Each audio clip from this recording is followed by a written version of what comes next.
Praise the Lord. Good morning. ఈరోజు మనం తెలుసుకోవాల్సిన అధ్యాయానికి ముందు చిన్న ప్రార్థన చేసుకుందాం. ప్రార్థన ఏకీభవించండి. ప్రభు యేసుని పాస్టింగ్ వస్తున్నాం. ఇంతవరకు మీరు కృప చూపించారు. ఇప్పుడు కూడా సహాయం చేయండి. అధ్యాయం చదువుతున్నప్పుడు అందులోని విషయాలు తెలుసుకోవడానికి మీ సత్యం నుండి తెలియపోకుండా సహాయం చేయమని, మిస్టేక్స్ ఏం రాకుండా సహాయం చేస్తారమని ప్రార్థన చేసి అతి పరిశుద్ధ నామములో అడుగుచున్నాం. స్వీకరించండి మా ప్రియ పరలోకపు తండ్రి. ఆమేన్. Welcome back to the Bible reading program. Bible reading ప్రోగ్రామ్‌కి స్వాగతం, సుస్వాగతం. ఈరోజు మనం నేర్చుకోవాల్సిన అధ్యాయం మనం చూసినట్లయితే the book of Genesis chapter 25 ఆదికాండం 25వ అధ్యాయం.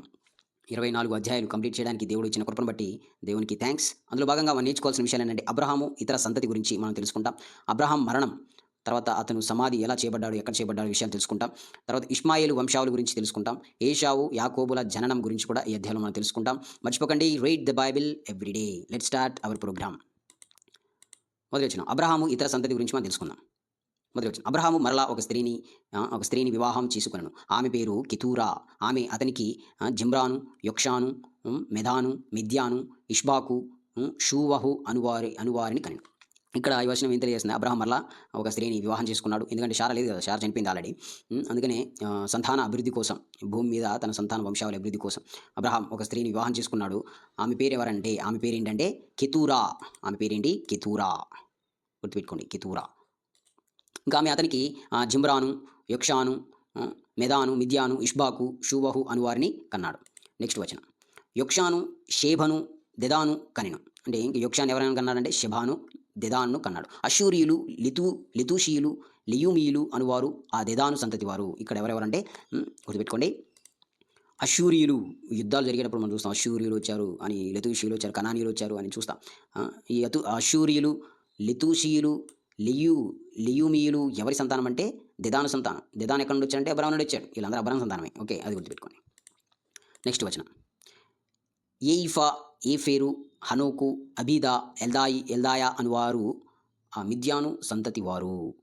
మిద్యాను సంతతి ఎవరంటే ఏయిఫా, ఏయిఫా ఏయిఫా గుర్తుపెట్టుకోండి. ఏఫేరు, హనోకు, తర్వాత అబీదా, ఎల్దియా అనువారు మిద్యాను సంతతి వారు. వీరందరూ కెతూరు సంతతి వారు. వీళ్ళందరూ కూడా కెతూరు సంతతి. అబ్రహాము తనకు కలిగినది యావత్తు ఇస్సాకు ఇచ్చాను. ఇస్సాకు కదా యావత్తుగా ఆస్తి మొత్తం ఈయనకే వచ్చింది, వీళ్ళందరికీ కాదు. ఇంకా ఇస్సాకే తన ఆస్తి మొత్తం వచ్చింది. నెక్స్ట్ వచనం, అబ్రహాము తన ఉపపత్నుల కుమారులకు బహుమానములు ఇచ్చి తాను సజీవుడై ఉండగానే తన కుమారుడు ఇస్సాకు నొద్ద నుండి తూర్పు దేశమునకు వారిని పంపివేసెను. ఇంకా అబ్రహాం బతికున్నప్పుడే ఇంకా కుమారులు ఉన్నారు కదా, ఉపపత్నుల కుమారులు ఉన్నారు కదా, ఆ కుమారులందరికీ బహుమానాలు ఇచ్చేసి తను బ్రతికుండగానే వాళ్ళకి ఇస్సాకు నొద్ద నుండి తూర్పు తట్టుకు వాళ్ళందరినీ పంపించేశాడు. ఇస్సాకు ఇక్కడ ఉన్నాడు అనుకో, ఇస్సాకు తూర్పు తట్టుకు వాళ్ళందరినీ అక్కడ నుంచి పంపించేశాడు. ఎవరు? అబ్రహాం. నెక్స్ట్, అబ్రహాం బ్రతికిన సంవత్సరంలోని 175. అబ్రహాం బ్రతికిన సంవత్సరంలోని 175 సంవత్సరాలు బ్రతికాడు. అబ్రహాం నిండు వృద్ధాప్యమునకు వచ్చినవాడై మంచి ముసలితనమున ప్రాణము విడిచి మృతి పొంది తన పితరుల యొద్దకు చేర్చబడెను. మంచి ముసలితనమందు ఆయన వచ్చాడు. ముసలితనమందు ప్రాణం విడిచిపెట్టేశాడు, మృతి పొందాడు. ఎవరు? అబ్రహాం మంచి వృద్ధాప్యమందు వచ్చేసాడు. అతని వయసు ఎంత అంటే 175 సంవత్సరాలు. అబ్రహాంకి ఎన్ని సంవత్సరాలు? 175 సంవత్సరాలు. హిత్యుడైన సాహోరు కుమారుడగు ఎఫ్రాను ఫలమందలి మక్పేలా గుహంలో అతని కుమారులకు ఇస్సాకును, ఇష్మాయేలును అతన్ని పాతిపెట్టిరి. అది మమ్రే ఎదుట ఉన్నది. షారా కూడా అక్కడే కదా పాతిపెట్టబడింది. ఎందుకంటే అబ్రహాం కొన్నాడు కదా వారి దగ్గర. హితు కుమారులు అడిగినప్పుడు వీళ్ళు చెప్పినప్పుడు హిత్యుడైన సాహోరు ఉన్నాడు కదా, సాహోరు కుమారుడు ఎఫ్రాన్ ఫలమంది మక్పేలా గుహంలో అబ్రహాం కొన్నాడు. అబ్రహాము కొన్నప్పుడు ఆ గుహలోనే షారాని అబ్రహాంని అక్కడే పాతిపెట్టినట్టుగా మనం చూస్తాం. నెక్స్ట్ వచనం, అబ్రహాము హీతు కుమారుల యొద్ద కొనిన పొలంలోని అబ్రహామును అతని భార్య అయిన షారాయిను పాతిపెట్టిరి. ఇంకా అబ్రహాము హీతు కుమారుల యొద్ద కొనిన పొలంలోని అబ్రహామును అతని భార్య అయిన షారాయి ఇద్దరు కూడా అక్కడే పాతిపెట్టబడ్డారు, సమాధి చేశారు. ఇంకా ఇష్మాయేలు వంశావళి గురించి మనం తెలుసుకుంటాం. ఇష్మాయేల్ వంశావళి ఎవరెవరు ఉన్నారు అనేది మనం ఈ అధ్యాయంలో చూసాం కదా, అదేంటి చూద్దాం. నెక్స్ట్, అబ్రహాము మృతి పొందిన తర్వాత దేవుడు అతని కుమారుడు ఇస్సాకును ఆశీర్వదించినప్పుడు ఇస్సాకు బెయేర్ లహాయిరోయి దగ్గర కాపురం ఉన్నాడు. ఇంకా అబ్రహాం మృతి పొందినప్పుడు దేవుడు అతని కుమారుడు ఎవరు? ఇస్సాకునే కదా, ఇస్సాకు ద్వారా కదా అభివృద్ధి ఆశీర్వదిస్తానని చెప్పాడు దేవుడు. ఇస్సాకును ఆశీర్వదించాడు దేవుడు. అప్పుడు ఇస్సాకు ఎక్కడ ఉన్నాడంటే బెయేర్ లహాయిరోయి దగ్గర నివసిస్తున్నాడు. నెక్స్ట్ వచనం, ఇంకా ఐగుప్తియురాలును షారా దాసి అయిన హాగరు అబ్రహామునకు కనిన అబ్రహాం కుమారుడు ఇష్మాయేలు వంశావళి ఇదే. ఇష్మాయేలు వంశావళి ఏంటో చూద్దాం. ఇష్మాయేలు జ్యేష్ఠ కుమారుడైన నెబాయోతు, కేదారు, అద్బయేలు, మిష్బాబు, తర్వాత మిష్పా, దూమా, మష్మా, మషా, హదరు, తేమా, ఇతూరు, నాఫీషు, కెదేమా. ఇవి వారి వారి వంశముల ప్రకారం వారి వారి పేర్ల చొప్పున ఇష్మాయిల్ కుమారుల యొక్క పేరులు. వారి వారి గ్రామంలోను వారి వారి కోటలలోను ఇష్మాయిల్ కుమారులు వీరే. ఇక్కడ చూసాం కదా, వీళ్ళందరూ కూడా ఇష్మాయిల్ కుమారులుగా మనం చూస్తాం ఫ్రెండ్స్. వీరి పేర్లు ఇవే. వారి వారి జనముల ప్రకారం వారు 12 రాజులు. ఇష్మాయిల్ సంతానంలో ఎంతమంది రాజులు అంటే, ఇది గుర్తుపెట్టుకోండి, ఈ 12 రాజుల నుండి ఇస్మాయిల్ సంతానం భూమి మొత్తం విస్తరించిందనమాట. నెక్స్ట్ వచనం. ఇష్మాయిలు బ్రతికిన సంవత్సరములు 137. అప్పుడు అతడు ప్రాణం విడిచెను, మృతి పొంది తన పితరుల యొద్దకు చేర్చబడెను. ఇష్మాయిలు ఎన్ని సంవత్సరాలు బతికాడు? 137 సంవత్సరములు ఇష్మాయిల్ బతికాడు. తర్వాత ఆ ప్రాణం విడిచాడు, మృతి పొంది తన పితరుల యొద్ద చేర్చబడ్డాడు. తన పితరులు ఎవరు? వాళ్ళే కదా, అబ్రహాము, అదే నాహోరు, వీళ్ళందరూ కూడా. వారు అషూరునకు వెళ్ళు మార్గమున హవీలా మొదలుకొని ఐగుప్తు ఎదుటనున్న షూరు వరకు నివసించువారు. అతడు తన సహోదరులందరి ఎదుట నివాసం ఏర్పరచుకున్నాడు. ఇంకా వాళ్ళందరూ కూడా అషూరునకు వెళ్ళు మార్గమున హవీలా మొదలుకొని, అషూరునకు వెళ్ళే మార్గం ఉంది, హవీలా మొదలుకొని ఐగుప్తు ఎదుటనున్న షూరు వరకు నివసించారు వారందరూ కూడా. ఇష్మాయిల్ సంతానం వాళ్ళందరూ కూడా ఎక్కడెక్కడ ఉన్నారంటే, ఐగుప్తు ఎదుటున్న షూరు వరకు, అషూరుకు వెళ్ళే మార్గం హవీలా మొదలుకొని షూరు వరకు మొత్తం ఇష్మాయిల్ సంతానమే. అతడు తన సహోదరులందరి ఎదుట నివాసము ఏర్పరచుకున్నాను. ఇక అబ్రహాం కుమారుడు ఇస్సాకు వంశావళి ఇదే. అబ్రహాము ఇస్సాకును కనెను. ఇస్సాకు పద్దనరాములో ఇస్సాకు పద్దనరాములో నివసించు సిరియావాడైన బెతూయేలు కుమార్తెయును సిరియావాడైన లాబాను సహోదరియునైన రిబ్కాను పెళ్లి చేసుకున్నప్పుడు 40 సంవత్సరాలు.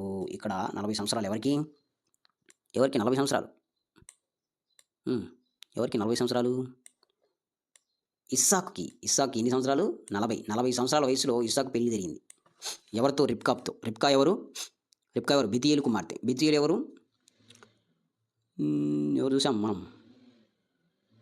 బెతూయేలు కుమార్తె అయిన బెతూయేలుకు లాబాను కుమారుడు ఉన్నాడు, రిబ్కా సహోదరి ఉంది. నాహోరు మిల్కా, బెతూయేలు. సో వీళ్ళు కదా. వాళ్ళ కుమార్తె అయిన రిబ్కాను పెళ్లి చేసుకున్నప్పుడు ఇస్సాకుకి ఎన్ని సంవత్సరాలు అంటే 40 సంవత్సరాలు. ఇంకా ఏషావు యాకోబుల జననం ఎలా జరిగిందో చూద్దాం. ఇస్సాకు భార్య ఎవరు? రిబ్కా. గొడ్రాలు కనుక అతడు ఆమె విషయమై యెహోవాను వేడుకొనెను. యెహోవా అతని ప్రార్థన వినెను గనుక అతని భార్య అయిన రిబ్కా గర్భవతి అయ్యెను. ఆమె గర్భంలో శిశువులు ఒకనితో ఒకడు పెనుగులాడిరు గనుక ఆమె, ఇలాగైతే నేను బ్రతుకుట ఎందుకనుకొని ఈ విషయమై యెహోవాను అడుగ వెళ్ళాను. అప్పుడు యెహోవా ఆమెతో ఇట్లనెను. ఏమని చెప్పిందంటే, 2 జనములు నీ గర్భములు కలవు, 2 జనపదములు నీ కడుపులో నుండి ప్రత్యేకంగా వచ్చును అని దేవుడు చెప్తున్నాడు. ఏంటంటే, ఇంక ఇస్సాకు భార్య గొడ్రాలు. అప్పుడు రిబ్కా దేవుణ్ణి వేడుకున్నప్పుడు దేవుడు ఆమెకు సహాయం చేశాడు, ప్రార్థన విన్నాడు. అప్పుడు భార్య రిబ్కా గర్భవతి అయింది. ఇంకా రిబ్కా గర్భవతి అయిన తర్వాత ఆమె కడుపులో ఇద్దరున్నారు. గర్భంలో శిశువులు ఒకరితో ఒకడు అంటే గర్భంలోనే వాళ్ళు కొట్లాడుకుంటున్నారు. ఇలాగైతే నేను బ్రతుకుట ఎందుకని ఆమె అనుకుంది. అప్పుడు యెహోవా అడుగా వెళ్ళింది. అప్పుడు దేవుడు ఏమంటున్నాడంటే, ఇదిగో 2 జనములు నీ గర్భంలో ఉన్నారు, 2 జనముల గుంపులు నీ గర్భంలో ఉంది, వాళ్ళిద్దరిని నేను దీవిస్తాను అని దేవుడు చెప్తున్నాడు. కడుపులో ప్రత్యేకంగా వస్తారు. ఇంకా ఏమంటున్నాడు దేవుడు, ఒక జనపదము కంటే ఒక జనపదము బలిష్టమై ఉండెను. అంటే ఒక జనము ఉన్నారు, 2 జనములు ఉన్నారు, ఒకడు బలిష్ఠుడు, ఒక బలహీనుడు. పెద్దవాడు చిన్నవానికి దాసుడవును. ఎవరైతే ఫస్ట్ వస్తాడో వాడు సెకండ్ వచ్చేవాడి కంటే దాసుడవుతాడు, చిన్నవానికి దాసుడవుతాడు అని దేవుడు చెప్తున్నాడు. ఆమె ప్రసూతి కావలసిన దినములు నిండినప్పుడు ఆమె గర్భమందు కవలవారు ఉండిరి. మొదటివాడు ఎర్రని వాడుగా బయటికి వచ్చెను. అతడు ఒళ్ళంతయు రోమ వస్త్రములు వలె ఉండెను గనుక అతనికి ఏషావు అని పేరు పెట్టిరి. ఇక్కడ చూడండి, ఇంకా ప్రసూతి కాలం దినములు గడిచింది. కవలలు పుట్టారు. మొదటివాడు పుట్టాడు. అతడు ఎలా ఉన్నాడంటే ఎర్రగా ఉన్నాడు. అతడు ఒళ్ళంతా రోమంలే, అంత వెంట్రుకలే ఉన్నాయి కనుక అతనికి ఏం పేరు పెట్టారంటే ఏషావు అని పేరు పెట్టారు. తర్వాత అతని సహోదరుడు బయటికి వచ్చాడు. అప్పుడు అతని చెయ్యి ఏషావు మడిమెన పట్టుకొని ఉండెను. చూడండి, మడిమెన పట్టుకొని ఉన్నాడు ఆడ వస్తున్నప్పుడే. కనుక అతనికి యాకోబు అని పేరు పెట్టబడెను. ఆమె వారిని చూచినప్పుడు ఇస్సాకు 60 ఏండ్లు వాడు. అంటే ఏషావు యాకోబులు పుట్టినప్పుడు ఇస్సాకు ఎన్ని సంవత్సరాలు? 67 సంవత్సరాలు. 67 సంవత్సరాలు. ఓకే. ఇంకా యాకోబు పుట్టినప్పుడు ఈ యాకోబు చెయ్యి ఏషావు మడిమన ఉందంట వచ్చినప్పుడే. యాకోబు అని పేరు పెట్టాడు. ఏశావు తన జ్యేష్ఠత్వం హక్కు వదులుకోవడం అనే విషయం ఇక్కడ మనం చూస్తాం. ఆ చిన్నవాడు ఎదిగినప్పుడు ఏశావు వేటయందు నేర్పరై అరణ్యవాసిగా ఉండెను. యాకోబు సాధువై గుడారంలో నివసించుచుండెను. ఇస్సాకు ఏశావు తెచ్చిన వేట మాంసను తినుచుండెను గనుక అతని ప్రేమించెను. రిబ్కా యాకోబును ప్రేమించెను. ఇక్కడ చూడండి, ఇంకా ఏశావు తన జ్యేష్ఠత్వం హక్కు ఎలా వదులుకున్నాడో అనే విషయం పట్ల 27వ వచనం ఏం తెలియజేస్తుందంటే, ఏశావు వేట యందు ఎక్కువగా ఆసక్తి కలిగినవాడు కాబట్టి ఎప్పుడు కూడా ఆయన అరణ్యంలోనే ఉండేవాడు. ఇంకా ఏశావు తన అరణ్యంలో ఉన్నాడు, వేటాడుతున్నాడు కదా, వేటాడిన జంతువులన్నీ తీసుకొచ్చి ఇస్సాకుకి వేట మాంసం పెట్టేవాడు. తిన్నప్పుడు ఏశావుని ప్రేమించేవాడు ఇస్సాకు. ఇస్సాకు ఎవరిని ప్రేమించేవాడు? ఏశావును ప్రేమించేవాడు. రిబ్కా మాత్రం యాకోబును ప్రేమించాడు. ఎందుకంటే రిబ్కాకు తోడుగా అండగా ఉండేది ఎవరంటే యాకోబు, ఇంటికాడ ఉంటున్నాడు కాబట్టి. ఇలా ఒకరినొకరు ప్రేమించుకుంటున్నారు అన్నమాట. రాజకీయాలు. ఒకనాడు యాకోబు కలగూర వంటకము వండుకొనుచు ఉండగా ఏశావు అలసినవాడై పొలంలో నుండి వచ్చి, నేను అలసిపోయాను, ఎర్రగా ఉన్న దానిలో కొంచెం దయచేసి నాకు పెట్టుమని అడిగాను. అందుచేత అతని పేరు ఎదోము అనబడెను. అతని పేరు ఎదోము అట. అతని పేరు ఏశావు పేరు మరొక పేరు ఏంటంటే ఏదోము. ఎందుకు ఆ పేరు వచ్చిందంటే అతను అలసిపోయి వచ్చాడు. అప్పుడు యాకోబు ఇంటికాడ కలగూర వంటకం చేస్తూ ఉన్నాడు. అది ఎర్రగా ఉంది, అందులో కొంచెం పెట్టవా, నేను అలసిపోయి ఉన్నాను, నా ప్రాణం పోతుందేమో, దయచేసి నాకు పెట్టు అని చెప్పాడు. కాబట్టి అతనికి ఎదోము అని పేరు పెట్టాడు. అందుకు యాకోబు, నీ జ్యేష్ఠత్వము నేడు నాకిమ్మని అడుగగా ఏశావు, నేను చావబోచున్నాను కదా, జ్యేష్ఠత్వం నాకెందుకు అని. ఇదిగో నేను అలసిపోయాను, ప్రాణం పోతుందేమో, నువ్వు పెట్టకపోతే ఇంకా నా ప్రాణం పోతుంది. ఇక నా ప్రాణం పోయేటప్పుడు ఇంకా నా జ్యేష్ఠత్వం ఎందుకు, ఇదిగో తీసుకో, కానీ నాకు కొంచెం ఆహారం దయచేయి అని తన జ్యేష్ఠత్వాన్ని అమ్ముకున్నాడు ఏశావు. అందుకు యాకోబు అడిగినప్పుడు ఇచ్చేసాడు అన్నమాట.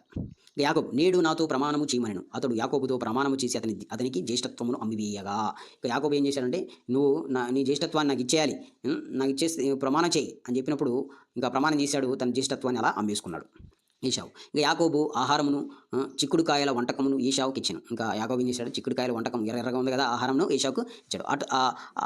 అంటే అతడు తిని త్రాగి లేచిపోయాను. అట్లు ఏశావు తన జ్యేష్ఠత్వం తృణీకరించాను. ఇంకా ఆ ఆహారాన్ని తిన్నాడు. ఎవరు తిన్నాడు? ఏశావు తిన్నాడు. ఇంకా అక్కడ నుండి వెళ్ళిపోయి ఇంకా అలా ఆ ఏశావు తన జ్యేష్ఠత్వాన్ని అమ్ముకున్నాడు. ఈ విషయాలు మనం ఈ అధ్యాయంలో చూస్తాం ఫ్రెండ్స్. ఏం నేర్చుకున్నాం మనం ఈ అధ్యాయంలో?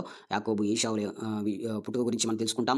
ఇస్సాకు రిబ్కాల గురించి మనం తెలుసుకుంటాం. తర్వాత ఏశావు తన జ్యేష్ఠత్వాన్ని ఎలా అమ్ముకున్నాడనే విషయాల పట్ల మనం తెలుసుకుంటాం. తర్వాత ఇష్మాయిల్ సంతతి గురించి మనం తెలుసుకుంటాం.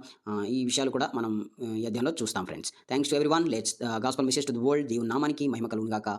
దేవుడు ఈ వాక్యాన్ని దీవించును గాక. మరొక అధ్యాయంతో మరొక రోజు కలుసుకుందాం. అందరికీ వందనాలు.